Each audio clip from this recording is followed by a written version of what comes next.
大家好，我是李李希。这次我们一起来看侦探第一季。为了控制单个视频的时长，侦探第一季的解说我会分为3个部分，前2个部分就是剧情解说，第3个部分是深度解析。下面一起进入解说环节。侦探第一季的叙事结构稍微有些复杂，为了便于大家理解，我在详细解说剧情之前，先概括一下时间线以及主要人物介绍。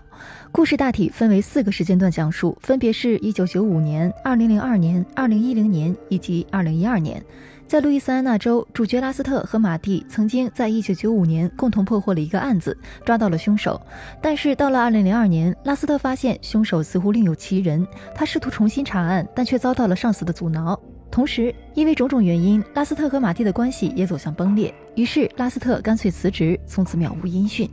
2010年，拉斯特回到路易斯安那州，以一人之力重新调查旧案。直到2012年，因为发现了和1995年那起案子特征相同的受害者，警局终于意识到1995年的旧案另有隐情，于是找来了拉斯特和马蒂，向他们了解当年查案的经过。因此，本季故事中大部分的剧情都是拉斯特和马蒂在2012年面对2位黑人探员的询问时，一点一点回忆出来的。拉斯特和马蒂的个人背景是随着剧情的推进慢慢揭示出来的。为了避免混乱，我先把2位主角的个人介绍单独提炼出来，简单说明一下。第1位主角是由 Matthew McConaughey 饰演的拉斯特。拉斯特的女儿在2岁时意外去世，这让他遭受了巨大的心理创伤。在同一时期，因为转调到了缉毒组，拉斯特染上了毒瘾，妻子也因此和他离了婚。后来，拉斯特射杀了为女婴注射毒品的罪犯，因此而被高层半要挟地安排进毒窝，做了4年缉毒卧底。卧底期间，拉斯特又因为射杀了3位毒贩而被判刑，并被关进了精神病院。警局高层出于愧疚，免了拉斯特的刑，让他随意挑选新职位。因此，拉斯特选择进入路易斯安那州的警局查案，成为了马蒂的搭档。但是，尽管拉斯特的档案是加密的，还是有许多针对他的流言蜚语在流传，因此警局的同事都对拉斯特避之不及。拉斯特聪明有责任感，却又孤僻怪异，曲折的人生经历使他成为了一位悲观主义者与虚无主义者，说起话来神神叨叨的。同时，拉斯特也患有创伤应激障碍，因此大脑受损的他时不时会看到一些五彩斑斓的幻象，并且经常需要服用药物才能入睡。另一位主角是由 Woody Harrelson 饰演的马蒂。马蒂有一位妻子马姬，还有2个女儿。虽然家里的红旗插得很稳定，马蒂却还是在外面飘彩旗。而马蒂的情人就是哈士奇大眼睛致命女人里的杰德。总是接到这样的小三角色，说明各位导演对于演员本人 Alexandra 的颜值还是很认可的。马蒂认为出轨可以让自己在压力巨大的警局工作中释放自己，这有助于维持平衡的生活状态，更有利于家庭的稳定。就像这样，马蒂没有什么稳定的道德观，常常冲动行事，但是马蒂也算是个正直而善良的人，在警局里的人缘也混得不错。不太成熟的马蒂和过于执拗的拉斯特碰在一起，必然会摩擦不断，互相看不顺眼。但是在故事的结尾，2个人却也结下了深厚的友谊。以下是详细剧情解说。1995年出现了一起诡异的命案，死者一丝不挂，头上被安上了鹿角，后背还有一个螺旋状纹身，犯罪现场还挂着被堆成3角状的奇怪树枝，诡异又神秘。这个死者我们就称呼他为鹿角受害者。尸检表明，这个鹿角受害者生前被注射了大量的毒品。马蒂觉得这不过是起普通的凶杀案，但拉斯特坚持认为凶手的杀人手法过于特殊，仪式感又过于强烈，这大概率是连环杀人犯在作案。媒体在得知了鹿角受害者案件后，纷纷猜测这是撒旦崇拜，整个州都因此而陷入了恐慌。拉斯特从受害者的牙齿等身体特征上判断她是个妓女，于是他从扫黄组那里问来了几个妓女的个人资料，去酒吧里找他们了解情况，试图打探出有关于鹿角受害者的更多信息。同时，他和马蒂也一起去走访了案发地附近的居民，并意外地听说了一起女童失踪事件。拉斯特的直觉告诉他，这起失踪事件应该没那么简单，于是特意去翻看了警局的档案，得知这个失踪女童名叫玛丽，于5年前失踪。失踪前，玛丽还曾报过案，说自己曾被一只脸长得像方便面似的绿耳的怪物追赶，还画下了那怪物的画像。至于失踪案的调查结果，官方记录显示，女童其实只是被生父带走，并非失踪。于是拉斯特和马蒂亲自前往玛丽的家中核实情况，所有亲属目前都联系不上玛丽的生父，因此玛丽是否真的是被生父带走了，已经无法验证。不过诡异的是，玛丽的玩具屋中竟然有和鹿角受害者案发现场一样的3角状树枝，而根据本地牧师的说法，这个3角状树枝是可以放在床头捕捉恶魔用的。在调查女童玛丽失踪案的同时，拉斯特和马蒂也在坚持调查着鹿角受害者案件。两人先去盘问了鹿角受害者的前夫，前夫透露说自己之前和鹿角受害者通话时发现他似乎是嗑药了，神志不太清醒，一直对自己念叨着什么国王啊什么的。两人随后又去拜访了鹿角受害者的母亲和朋友，母亲说鹿角受害者平时常去一个教堂，但自己并不知道教堂的具体地址。这一说法也得到了鹿角受害者朋友的证实。朋友还说，除了教堂之外，鹿角受害者也会经常去一处位于湖边的庇护所，其实就是妓女集合地的意思。紧接着，通过之前在酒吧里认识的一个妓女，拉斯特得知庇护所的别称又叫做大农场，并顺利地打探到了大农场的位置，还和马蒂一起拿到了鹿角受害者的日记本。日记里写着许多不明所以的疯话，例如黄袍国王穿过森林、卡科萨城什么的，里面还夹着一张教会宣传单。而在大农场里，因为看到了卖淫的未成年少女，马蒂突然正义感爆棚，不但训了老鸨一顿，还给那个卖淫女孩塞了钱，让她去找个正经工作什么的。侦探这个剧集除了描述案件之外，同时也花费了大量的笔墨来描绘主角们的个人生活。在日常里，虽然和拉斯特合不来，马蒂还是会试图去了解这个刚合作了3个月的新搭档，但是拉斯特要么一言不发，要么一张嘴就滔滔不绝，说什么宇宙真他喵的是又黑又大呀，人类根本就他喵的不应该存在呀，什么什么的。这种悲观的虚无心态把马蒂吓得不轻。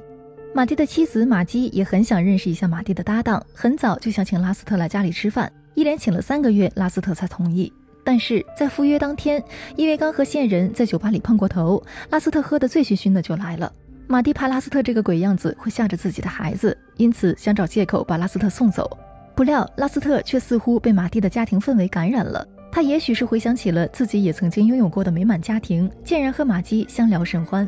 其实浑身是刺的拉斯特也暗藏着连自己都不敢触碰的柔软。至于马蒂在外面有情人这件事，眼毒的拉斯特早就看出来了。为此，马蒂气急败坏地威胁拉斯特说不许把这件事告诉马基。而马基虽然还没有发现马蒂出轨的证据，却也察觉到了不对劲。他认为马蒂的心不在家庭里，整个人完全丧失了曾经的活力。马蒂却认为是马基太喜欢抱怨，不体谅自己。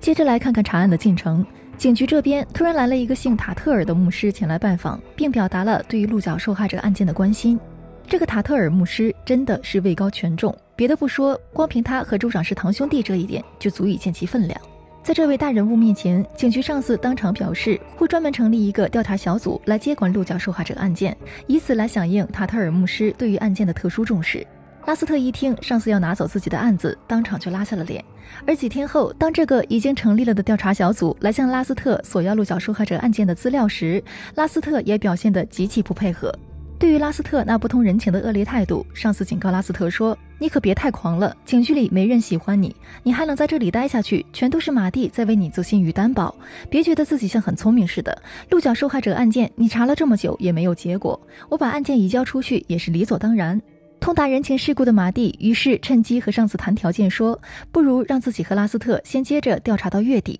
如果到时候再没有结果，就把鹿角受害者案件正式移交给调查小组。上司也同意了马蒂的请求。于是拉斯特和马蒂加紧了调查的脚步，他们先是按照鹿角受害者日记本中夹着的那个教会宣传单找到了那个教堂，却意外地发现这里已经被烧毁，并且这里的墙上还画着一个带着鹿角的女人，但样子和鹿角受害者几乎一模一样。这一线索也就意味着鹿角受害者的死也许和教会的教众有关联。拉斯特和马蒂于是找到了曾经在被烧毁教堂里布教的牧师，由于这个牧师的鬓角很长，我们就把他戏称为鬓角牧师。这个鬓角牧师就是此前来过警局的那个塔特尔牧师的学生，他曾经在教堂集会中见过鹿角受害者，却对他印象不深，也没能提供什么有用的信息。倒是其他2位教友告诉了马蒂说，鹿角受害者曾经和一个下巴有疤的高个子男人来往过。紧接着出于谨慎，拉斯特和马蒂对所有教众都简单的做了一个背景调查，除了一个戴眼镜的男人犯过猥亵罪之外，其他人的背景都很清白。而对于这个智商看起来不太够用的眼镜男，拉斯特一看就知道他不会是凶手，因此只是按照流程简单盘问了几句就放他走了。根据目前掌握的所有线索，拉斯特和马蒂得出了一个结论，那就是诱拐女童玛丽的人和杀死鹿角受害者的人应该都是同一个下巴有疤的高个子男人。于是2人向医院发送了电报，大规模搜寻外貌特征相符合的病人，一一审问，但却也没有什么收获，调查再次陷入了僵局。在私生活上，拉斯特和马蒂也都过得不太愉快。一次在马蒂不在家时，拉斯特来还借用的割草机，还顺手帮马蒂修整了草坪。马蒂一回家，看见拉斯特竟然在和自己的老婆畅聊，气哄哄的就把拉斯特给撵走了。潜意识里，马蒂还是认为拉斯特是个危险的人物，不希望他靠近自己的私生活。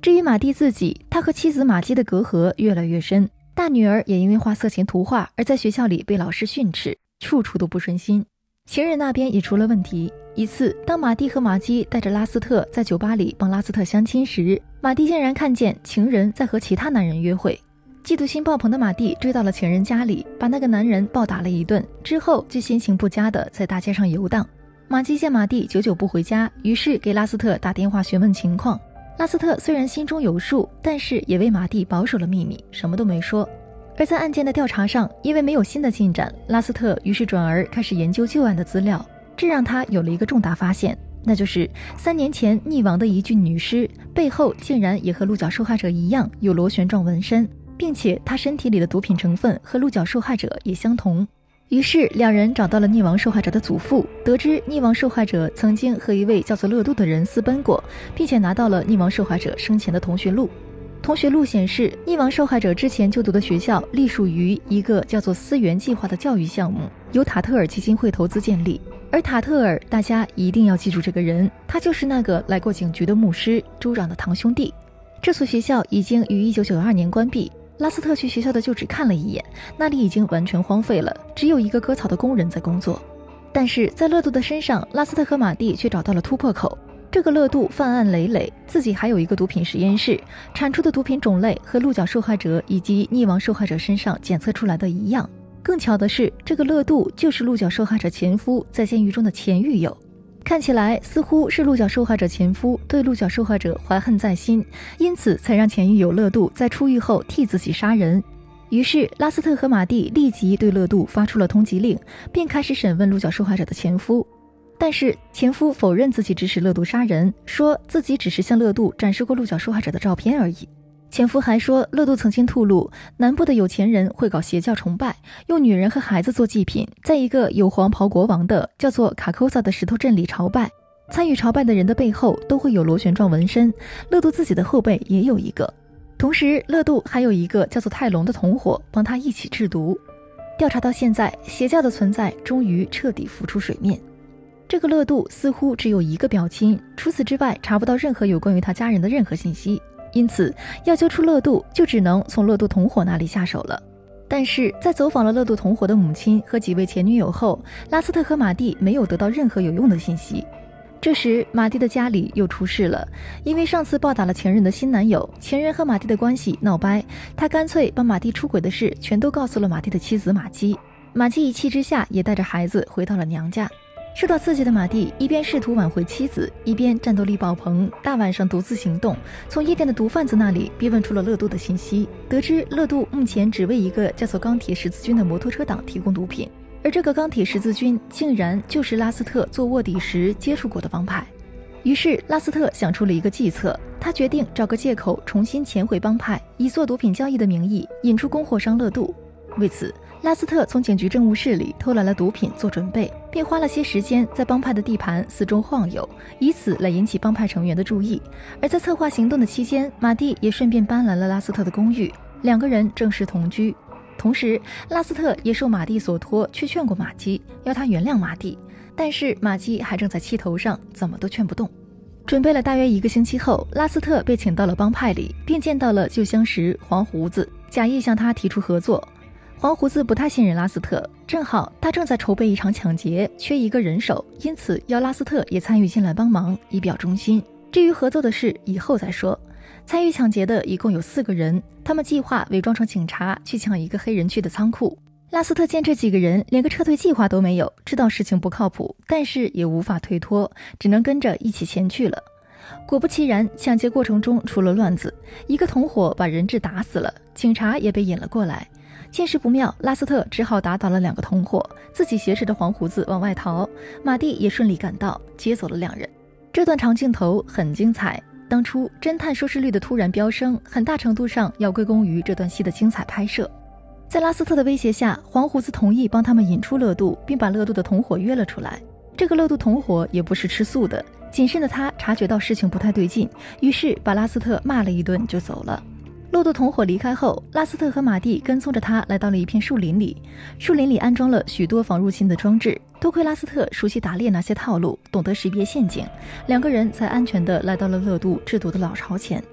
拉斯特让马蒂去叫外援，自己先在原地候着，但马蒂坚持要和拉斯特一起行动，于是两个人一起闯进了屋子，控制了乐度。这个乐度一看就是个邪教分子，满嘴念叨着卡扣萨、黑星啊什么的。但是因为在房子里发现了2个被囚禁虐待的儿童，马蒂瞬间怒火爆发，冲动之下直接一枪崩死了乐度。乐度同伙见状转身就逃，拉斯特刚要射杀他，乐度同伙就在慌乱中踩了自己埋下的地雷，被炸死了。别忘了，以上所有的剧情都是拉斯特和马蒂在2012年面对着2位黑人探员时分别讲述的。两人讲述的情况基本上都与事实无异，唯独枪杀乐度这段，拉斯特和马蒂说了谎，都声称当时是因为提前被乐度发现，遭受了枪击，因此才在混乱中打死了乐度。两人如此口径一致，自然是为了掩盖马蒂冲动杀人的事实，而现场混乱的枪战痕迹也是拉斯特在当时急中生智特意布置的。